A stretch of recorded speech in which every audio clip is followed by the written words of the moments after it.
In 1960, a secret scientific mission vanished into the monsoon-soaked Himalayas, chasing answers about human survival, haunted by Yeti legends and battered by storms, ice, and isolation, where every step upward rewrote the limits of endurance.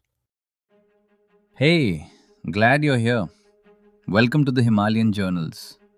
Here on this channel, we bring to you real stories from century old field notes. We try to keep it simple and calm here.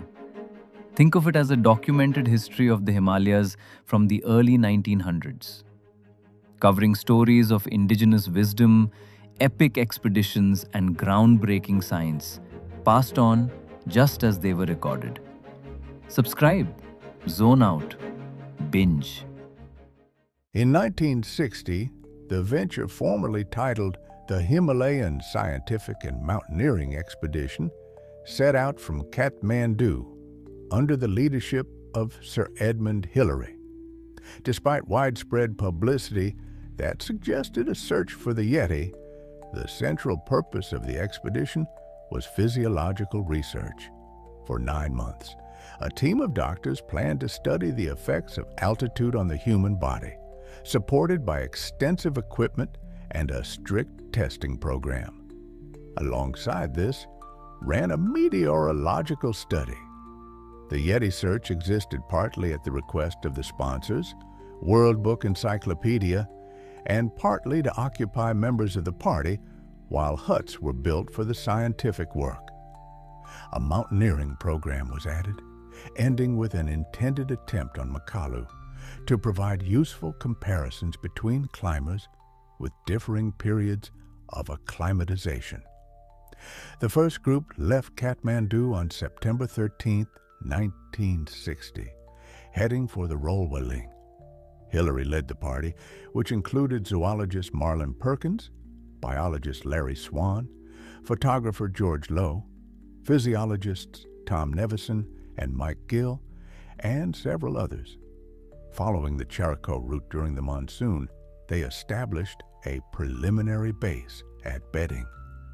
A severe storm followed, and while waiting it out, the group made excursions into the surrounding country, examining animal life ranging from frogs and butterflies to wolves and bears. Attention was also given to possible Yeti evidence. A second party left Kathmandu a day later, under my leadership. With me were Jim Millage, Wally Romanes, and Barry Bishop, along with 4 Sherpas and 300 coolies. The monsoon caught us at the worst moment. The Jubing Bridge had been washed away, forcing us onto a high alternative route above Ringmo. At the tree line below the first pass, the weather broke, bringing cold rain and snow. With little shelter, we waited 2 days while loads became soaked and morale fell. Promises of replacement labor from 180 Bhodias allowed us to pay off many of the Kathmandu men. On the 3rd day, the caravan moved, but progress was slow. Many failed to cross the pass or reach camp that night, and rocks along the route sheltered exhausted men. The journey continued in disorder as we crossed the Lumding Kola toward Ghat. Camps were spread miles apart, and control of loads was lost. Firm measures was taken, and at the first village with available labor, the remaining stragglers were replaced. From Namche Bazaar, we moved into the Kumjung area, where radio contact was established with Hillary's party. In heavy monsoon rain, the final payoff took place in the courtyard of Thiangboche Gompa. Attention then turned to recruiting Sherpas, buying supplies, and preparing timber for hut construction. The huts were planned for the Mingbo Kola. An early reconnaissance in October failed due to deep snow and lack of acclimatization. 10 days later, Bishop and Romanes crossed the valley and examined 2 high cols leading into the Hongu. These appeared unsafe for hut construction. Supplies and equipment nevertheless continued to move into the Hongu. and Romanes supervised the building of the lower hut at 17,300 feet. Constructed from local timber, canvas, and insulating layers, it served as a safe retreat from the higher site. When Dr. Griff Pugh arrived with 40 coolies, attempts began to establish a position on the northern Hongu Col. A winch was installed above fluted ice, but in strong winds the frame collapsed and the party retreated for repairs. Hillary soon arrived, and news came that Nevison and Barsham had crossed from the Roll Whaling and climbed a 21,000-foot peak near the Nojumbo Glacier.